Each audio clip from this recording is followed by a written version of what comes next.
Yep. Somebody start us out strong. Somebody once told Somebody once watched the effing movie podcast, everybody. Welcome to now sponsored by Smash Mouth. That's not true. That's not true. I wish. At them. One can dream. Yeah, it's at Smash Mouth on our non-existent Twitter profile. We can't add anybody. Anyway, welcome to the effing movie podcast, everybody. We're your hosts, Dylan, Price, Nathan, and Mason in clockwork orders. You do that joke every time. Well, no, I don't. No, he doesn't. No. Oh, he does. Read the tape. Rewind the tape. Don't do it. Well, wait. Yeah, go back and look. Yeah, go back and look. Okay. I'm We're right good? again? Okay. So, Mason, what movie are we recording? This week we're watching and reviewing It's Kind of a Funny Story. Is it though? You know, No. at times it's funny. At a couple times it's kind of funny. I had a couple laughs. I had a couple yucks. I'll admit. Couple Gibson gas. Yeah. But I guess, the whole undertone is a little bit more serious, I guess. But yeah, so that's the movie that we're doing today. Nathan, would you like to do the plot? Or? Yeah, Nathan, take us away. Yeah, take the plot on the first Sure. date first, and then do the plot. 16-year-old kid checks himself into the mental ward of a hospital that is currently mixed with teens and adults due to some construction, which precedes him getting to know older people and having this self-discovery process kind of go on while locked up until he, I don't know. I mean, it's not like he's necessarily better by the end of it, but No. he's getting things figured out. It's very much just the world's falling apart because of little minor things that seem important to a teen at the time because it's their entire world. Mm-hmm. Yep, good enough for me. That's pretty much it. The movie's called Perception is Everything, which is pretty much the experience from the start to finish of that movie, right? But plot aside, let's get into it, guys. There's a whole big giant Thanksgiving turkey in front of us, and we'll start with Price because we want to get that negativity out of the way. Yeah, and I'll start right off on a negative front because my biggest qualm with this movie, one of the most important things to me, if you've been watching our podcast for a while, is tone of a movie. How the tone is presented and how it's carried throughout the film is the biggest thing for me. And this film, if it's stuck with its normal, we're telling a story kind of tone, I would be okay with it. But then, they were oh yeah, we're also kind of a teen drama at the same time. So we need to throw in these wacky, crazy things every now and then to make sure it's a teen drama. Then we're going back to reality. And he's going to try to kill himself. And he's he has a hard time with his family. Oh, but we're still a teen drama. Wow, look, we're doing this montage of back in the day whenever he thinks his... Okay, I'll get more into that and explain it because You were spiraling, so we were wondering. I will. This movie just got on my nerves because How good it is. It just tells this normal story that I was kind of interested in, and then it throws in I can name them. There was this montage of he's with the therapist, and she's well, what would you do if something? And he what would I do? And he's I would become president, and I would be 16 years old and being the president, and all this stuff. And I'm I despise this with every fiber of my being. And then it keeps going, and then there's a little teen drama aspect where he's maybe in love with this girl or whatever. I don't care. And Her name's Nia. I don't care. Show some respect. But that's Lenny Kravitz's daughter. It is Zoe Kravitz before X-Men. It kind of gets on it goes back to a tone. I'm all right, maybe that was just a little blip in the radar. And then there was that part where he was talking about what his parents were back in school or something, and it goes back to black and white and colonial times. And I'm I get that this is supposed to kind of be through his eyes, but I still hate it. There's I hate also that scene where he's supposed to sing while they're doing the Under music Pressure group, goes and then on, it and then it's a turns concert. into just a the full-on Under Pressure. concert. Yeah. Where that totally doesn't fit in the movie at all. I remember Mason sent us that video in the Snap group. Yeah. He was this is I what was you... hoping that no one had seen it up until that He was point. this is what you all got in store. And I was I hate this already when he sent that. Because, it doesn't fit in the movie at all. And all it does is just to serve, oh, we'll have a happy, upbeat song in it. And it's just... I despised it. I think that this I movie... did. I thought it was fun. I thought it was great. No, I am definitely the outlier on this. That'd be if we watched a movie like Promare and I love it and everybody else hates it. So I think that this movie, for all of the serious tone that it tries to deliver, it, like you said, it does try to deliver some upbeat parts. For instance, the comedic parts that come out was, whenever he first presents that he has like anxiety and he gets like nauseous. It's like, oh, I accidentally, sometimes just throw up. And then they're at Applebee's and he just like gets asked the most simple question by his dad and he just vomits profusely everywhere. And it's just like those parts alone kind of either make you chuckle or they're like, oh, what the heck was that? Like, yeah, that I was not on board with that. Yeah, at all. it's just like, why make your character do that? It's just gross and weird. Yeah. Only and to do it again. It's a bit that happens like maybe 3 times in the movie. Yeah, there's that segment. There's the one making where he's out. at the lunch table, and then the Making makeout out. scene and about Yeah. Which you just hate for him because he's finally bagging Nia, and then right on his homie's bed, and then he has to vomit again. Oh. Yeah. But I mean, she needed to be grossed out about something other than just kind of being a hoe in the movie, right? She was like, "I'm with my best friend." Yeah, but you have mental health stuff, and I feel more comfortable with that. But I also don't value you that much either. Yeah, she was like a weird, like not great character. Yeah, but No. Yeah, it's a good thing that they didn't really show her off too much. right. But they did show off is Emma Roberts, and now we're in with really fun romance, teen drama, good stuff like that. Yeah. So while Price hates everything about that, Everything. love everything about it. On the other hand, I'm sitting here just enjoying this movie, having a great time. So I want to defer to Nathan and Mason because I'll go on a rant about mental hospital accuracy part during that because it's an interesting little insight. Oh, there's a therapist in this movie. Uh-oh. Her name We're gonna is get our Viola as a therapist. Viola Davis, and she Thank runs you. the Suicide Squad. You show some respect. She works for this government, Yeah. and also I think she works in which Mission Impossible was the recent one with I Henry don't know. Cavill. She's in How to Get Away with Murder. That's Yeah. the one that I know her from. I'm just ready for our viewers' favorite segment to come up, our as a therapist. Hey man, it's I incredible. That's what haven't I'm heard it ready in a long time. This is arguably the most mental healthy movie we've had, and so I'd Yeah. be amiss to not hit it. But defer for right now. I'll go on rants later. Nathan, any good or bad things to bring up? I don't know. I mean, I guess it seemed about accurate. I don't know. Like, I mean, I've never seen an adult mental institution to really know for sure if that's just kind of how that vibe is. Well, what I liked from his perspective, as soon as he goes in there, right, I think that it did, to me, a good job of just saying, like, all right, you know what, this kid actually realized how dramatic he was kind of, maybe not dramatic, how, you know, over the top he was being, and immediately after checking himself in accidentally, he was like, no, I'm good, let me get the hell out of here. And then they said, well, this is a serious thing, we're going to have to keep you for, up to 5 days and all this stuff. And then he immediately was like, okay, these people are actually a lot worse off than me. So in a way, like, it kind of had that underline right there.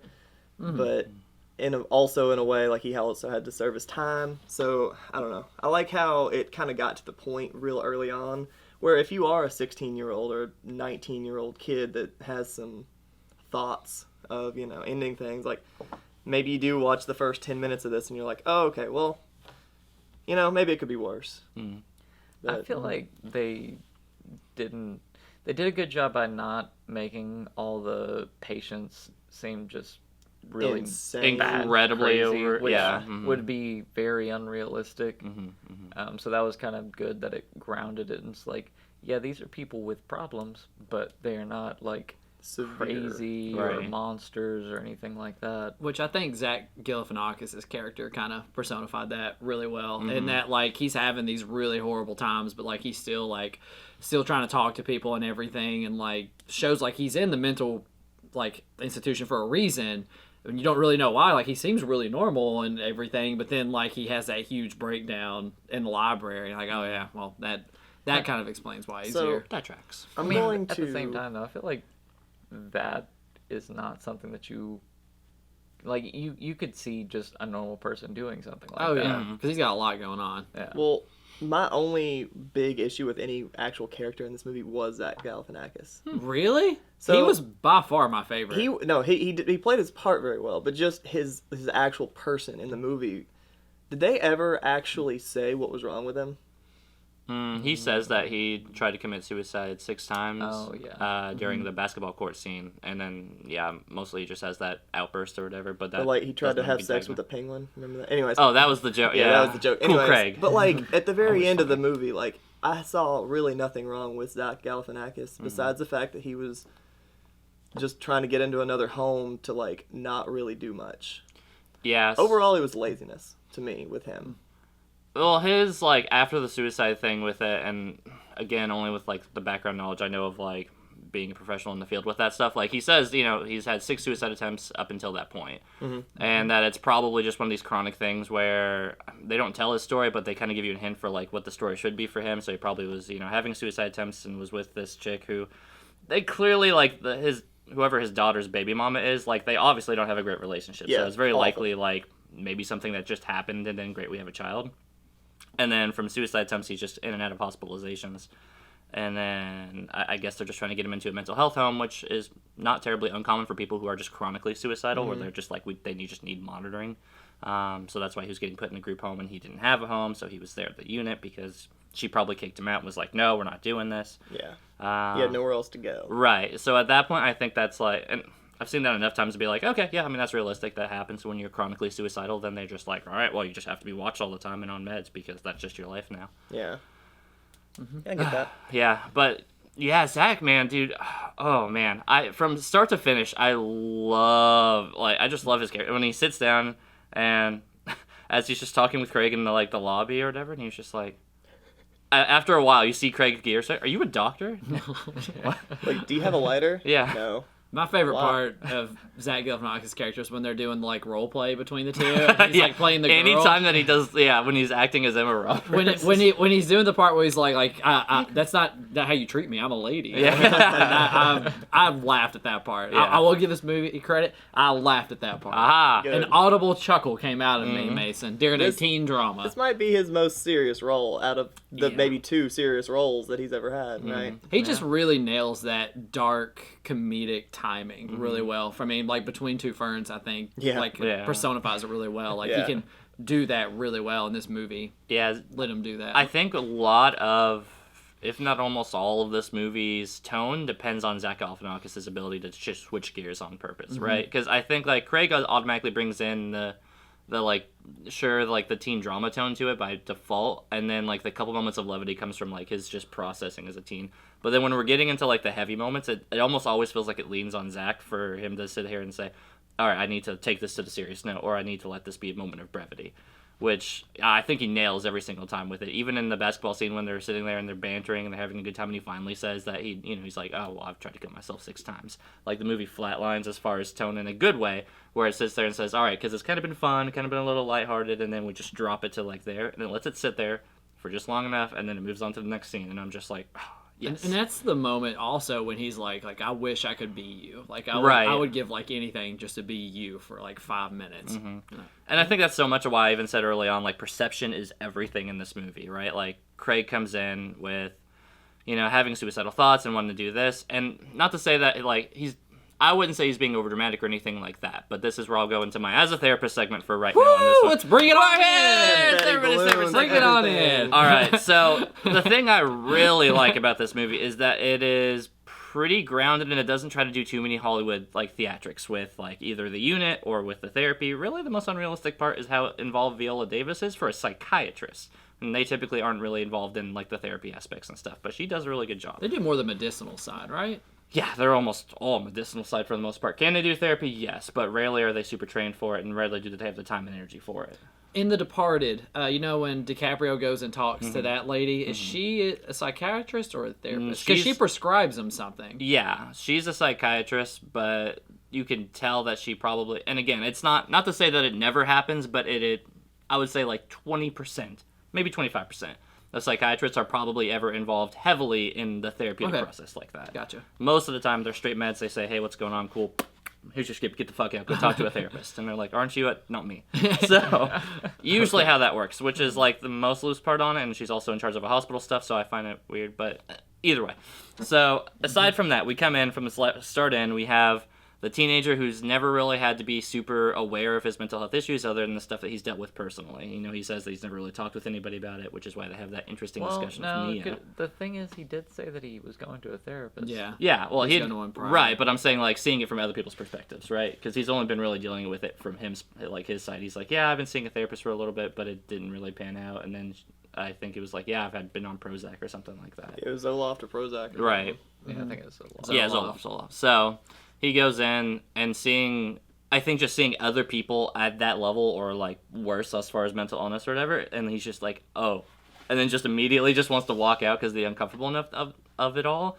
Like, I can't say how many times I've seen exactly that situation play out whenever I was at crisis units where teens were like, yeah, I'm feeling, and not even teens, adults as well. They would go in, they would see some people in there, and they're like, yeah, this is a little more than I thought I was signing up for. It's kind of like the scared straight mentality. It really is, but, I think there's, again, I like that the movie doesn't hammer home the only reason that he sees progress is because that he sees that things could be worse. Like, there's a natural evolution that says, oh, he's talking with people, he's understanding things more, and he can find, like, functioning even while in this headspace.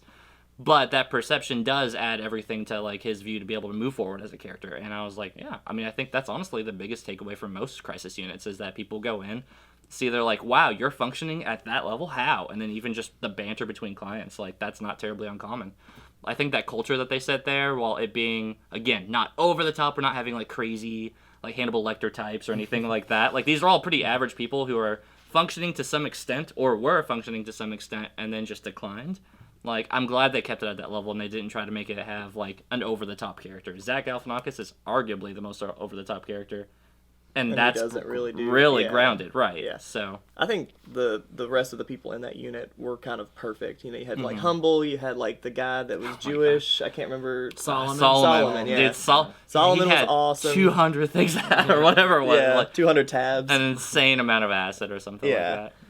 Like just all of them, and then the guy with that hair, and then they're all their banter between, I don't know. Plus just the cast period. Like you had Jim Gaffigan, you had Lauren Graham as the parents. Even for like the 3 lines that they had in the entire movie, that was perfect for them. You didn't really want to see any more of them. You just needed some of the star power, I guess. Yeah. But, all right, I want to bring another negative on in here. Go for it. So mine's it's gonna also be like, I don't like how, like, especially in these teen drama movies. So one thing I will give to what's that cancer movie you made us watch? We're like, oh, you thought she was gonna live? Yeah. That's the one exception I'll give to it. But like in a lot of these teen dramas, like the protagonist is like this like otherworldly character that like is just this great character, which I didn't like how they did in this movie. That like I get that Craig is like the sane one in this situation, but still they're all like, oh, cool, Craig, like I love him, like I'm gonna get you that pizza party. That definitely wasn't foreshadowed, wink wink. And like he plays like that Egyptian music to like bring that one guy in. Mutada. There's like no person that's like this good, and like, well, he came from a background. Oh, he did. His parents definitely loved him. Right. Yeah. But still, like, that still seemed over the top. And it wasn't so much of him being a hero. It was like, yeah, he gave a shirt away. Yeah, he probably had his parents pay $100 for a pizza party. Maybe that. I mean, hell, they could have went to Caesars and got that for $40. Yeah. I don't think that he was so like heroic in all of his stances. I definitely do. They presented it as such at the end of the movie. He was probably the most sane one in the entire place too. So like you don't. I still don't care, but the end of the movie is presented as a hero's leaving. Yeah, 100%. Yeah. Like, he's even, like, doing that for Zach Galifianakis, the whole thing in the first place. Oh, yeah. Well, I think he's inspired by Zach at that point, being able to see, like, oh, wow, okay, you've been doing this, but, like, he feels like that Zach's role was kind of that for the whole unit at this point, and then he kind of feels like he's kind of adopting that in his own way, because, he's on his way out. Yeah. Which, by the way, the guy's best friend in the movie was Greg from Me and Earl and the Dying Girl. If you guys noticed that. The guy that Nia's boyfriend. Yeah.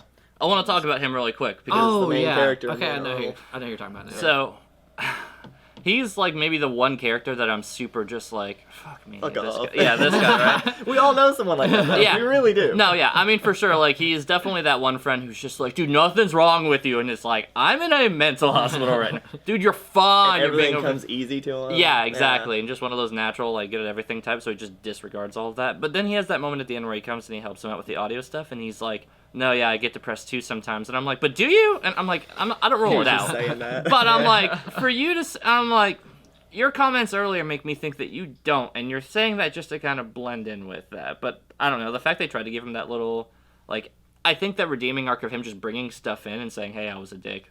You also, like, made out with my girlfriend at the time, so we want to just call it even. I think that would have been fine. But that one extra line of him just being like, yeah, sometimes I do too, I'm just like, I don't think you do. Yeah, I was just like, that part just bothered me. I'm like, Yeah. You were fine just bringing the music, bud. Like, go back and skateboard on your 400 IQ. Like, I don't know. Between him and like that girl, like they could have honestly had no part in this movie, but you had to have that weird little hiccup with Noelle and Nia in order for Noelle to hate him for a minute and then him to draw all those pictures for everyone. You know, you had to have some kind of turmoil in there.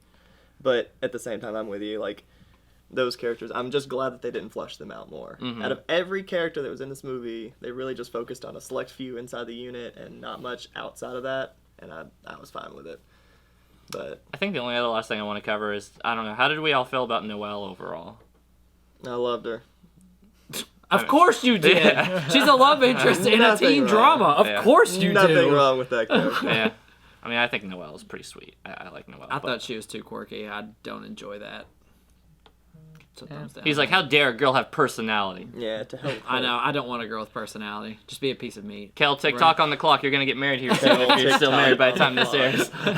You guys will be married by the time this airs because that last video should have been when you proposed, and this movie will come out several years later. It's a whole like side plot we have going on here with the podcast. Thank God Kel does not watch these videos because they haven't come out yet. Not one of them. So. The scars on her face were a little bit weird. I'll grant you that. I didn't understand that.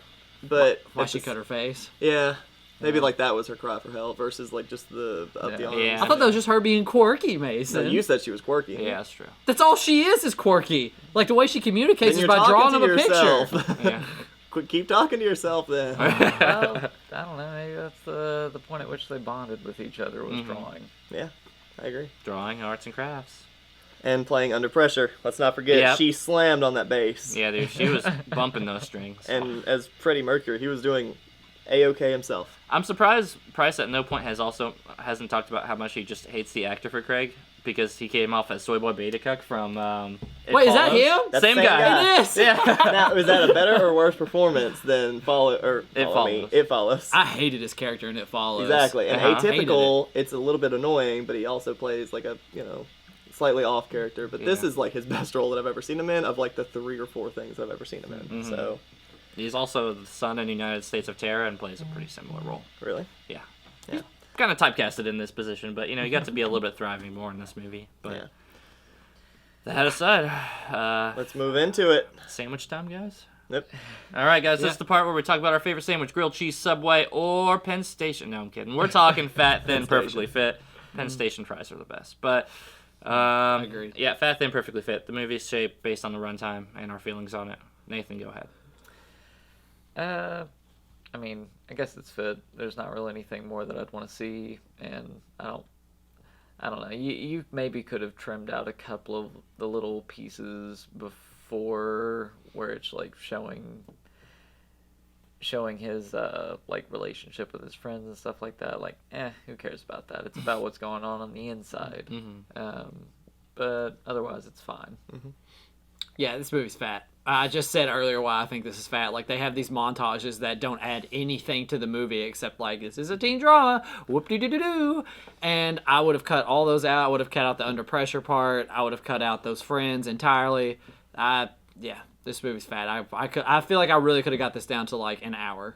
So, real quick, fat. what did you think about, like, the drawing scene? Because the under pressure was the music, but then the drawing scene was part of the arts and crafts. Whenever he was like an airplane flying through like the city of like his illustrated. I thought that was kind of cool. I right? thought that was like kind of like needed because like it kind of goes into his psyche a little bit and like he actually does have a talent somewhere and then like that's kind of when he discovers that he does have that talent. So yeah, I would still leave that, but yeah, still cutting out a lot of this movie. Yeah, I'm gonna have to agree. It's perfectly fit. I mean, this movie is. Just pound for pound, just lays out perfectly. It's a teen drama, as Price mentioned, so it does the teen drama things to remind you that this is from a teen's perspective. Here's the psyche and the fun things we can do because it's a movie. And we also have to have a little drama. Now, I love, like, the Nia conflict with Emma Robertson because that part just kind of is shoot in for the drama. Could have been left out. Could have been left out, to be totally honest. But at the same time, they need to disengage him from Nia and engage him with Sounds Emma like it's kind of Robertson. chubby then, Dylan. No, I think it's fine. Oh, okay. If anything, it's perfect. That's just I'll agree. I think it is maybe a little bit on the bloated side, just from what Price just said. I mean, as far as like, I would not want another minute after like the runtime. I mean, I think that this movie is pretty easy to watch. I think it's pretty quick as far as what it is. But at the same time, if you add anything else to it, you're just wasting time. So, but yeah, I'd say pretty fit, maybe a little bit on the overside, but How do we feel about wasting time on this podcast? Oh, we love it. we do it from time to time. We definitely dabble in the wasting. Oh, yeah. All right, guys. I think we need to default to our next segment Yeah, over do here. you- Which is Mason's question. Ooh. Yeah. I know he's got one. I actually don't, but I was just thinking What? about it. You came up with this segment. If you could replace Emma Roberts' character with any like actress of this time or now, who would you pick? Probably the bear from Semi-Pro. Like when he fights the bear. Why would you bring Semi-Pro into this? The movie Why was would- not even close to as good as any other movies he's ever done. Just because It's like Blades of Glory. because just like she's not needed, the bear would not be needed, but at least the bear would be the funny. movie was not needed. Don't Much like care. this one, right? Don't care. All right, then I'll just put in like a little infant who just doesn't do anything but waddle around the mental ward. That's my pick. Alright. Somebody else go. It's a weird pick. Two weird picks, actually. Nathan, you go ahead. I'm thinking. Say Mary Elizabeth Winstead. Oh, Honestly. honestly, her and the teen ones would have crushed it. Would have been a great time. Yeah. Actually, I might steal. I'm gonna go with Emma Watson. Emma Watson. Emma Watson. That way they'll give some time to think. Yeah. Just sticking with the Emmas. If Now, I- granted, Very With an similar American looking accent. person. with an American accent, because if she was British, then they would have to They would have get to into explain all British. that. All this. Yeah. That's Have to explain British. Yeah. Have to put subtitles on. It's a whole thing. Whoever played the Arya Stark girl. Oh yeah. She would have Maisie been. She would have been Williams. about 8, but yeah. Maisie Yeah. Williams. Maisie Yeah. Well, Williams. we'll make her a Okay. teen. Yeah. Teen. Make her a teen. Yeah. And Wait, they did that. She's in New Mutants. She's in a mental hospital there. Yeah. Oh. well, the reason I'd pick her is like she's got that look of like she could have done something. She's fucked devious. Up. Yeah. Yeah. She's devious, and she's yeah. Do they plow? Independent. Does she plow like she does in Game of Thrones? Unnecessarily? Yes. Yes. Totally Totally. necessary. Yeah, probably so. I've not seen that. Oh, Mason, we were watching. It's Mason, right after Mason that, was just right. screaming the whole time. He's like, "That's my girl." Not in a good way. I was No, like, not in a this good is way, yeah. unnecessary. Yeah.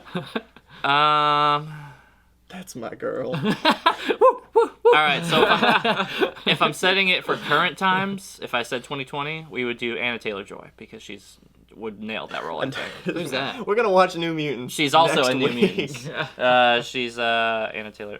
Fuck, I'm blanking. She's on the her girl name. from The Witch. Yeah, She's the girl from Lovovich. Split. The girl from Split. Oh, yeah. okay. I know Main you're talking girl. about now. Now, if we were going before 500 Days of Summer, Zooey Deschanel.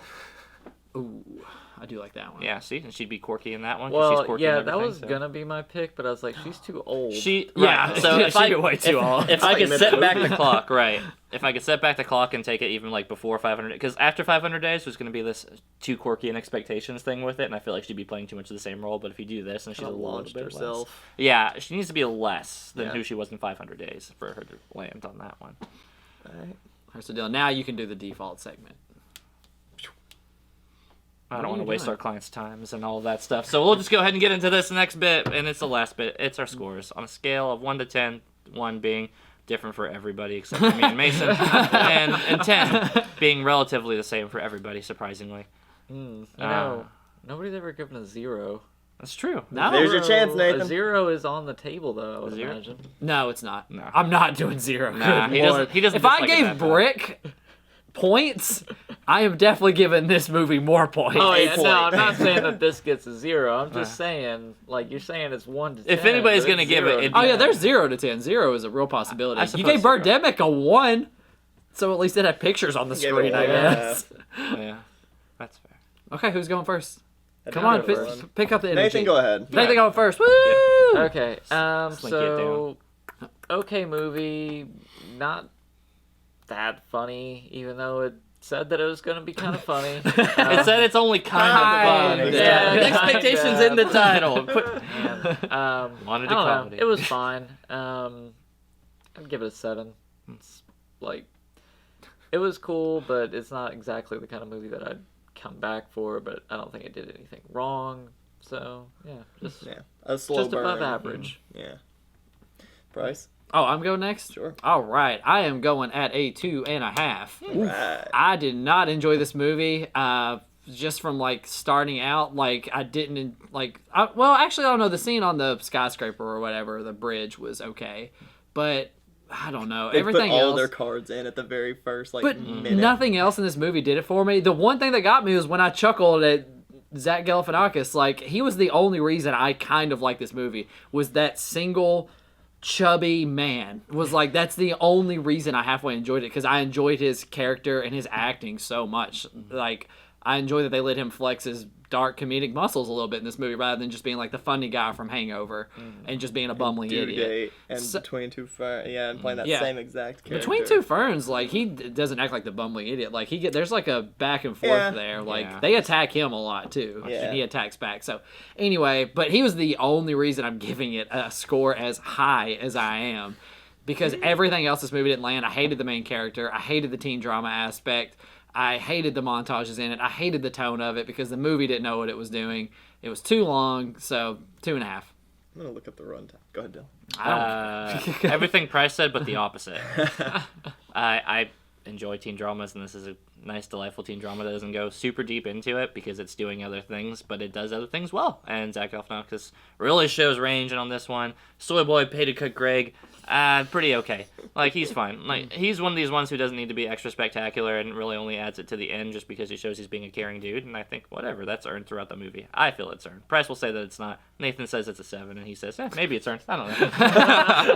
Hadn't thought about it. Yeah. Don't really want to. Emma Roberts is really charming. I appreciate that this doesn't try to be too Hollywood mental health, and of course that hits my box pretty well, because I was just like, good for them. They didn't try to embellish or overdo it, because that's a big problem for me in movies. So I'm gonna put this at an 8. I really enjoy this movie. This one's fun. It's enjoyable. Emma Roberts is a snack. I mean, he is a snack too, to be totally honest. So yeah. Oh, agreed. Yeah. So that's my score. Big old 8. That's 2 zeros on top of each other. Humping. Just doing it. Just One doing maybe the a little thing. smaller, depending. This movie is not a movie I'd like to watch very often. It's almost too serious. But I give it a 7.5. I think that it's a good movie to come back to if you haven't seen it in a long time. From 2010, I think it did everything just fine. The illustration scene that I mentioned earlier is actually probably one of my favorite scenes. The music in this movie is actually really good because it has an instrumental Pixies song, the Fight Club, Where's My Mind song. It has, I think, some OK Go. It obviously mentions a Vampire Weekend. God, I love Vampire Weekend. Yes, it does.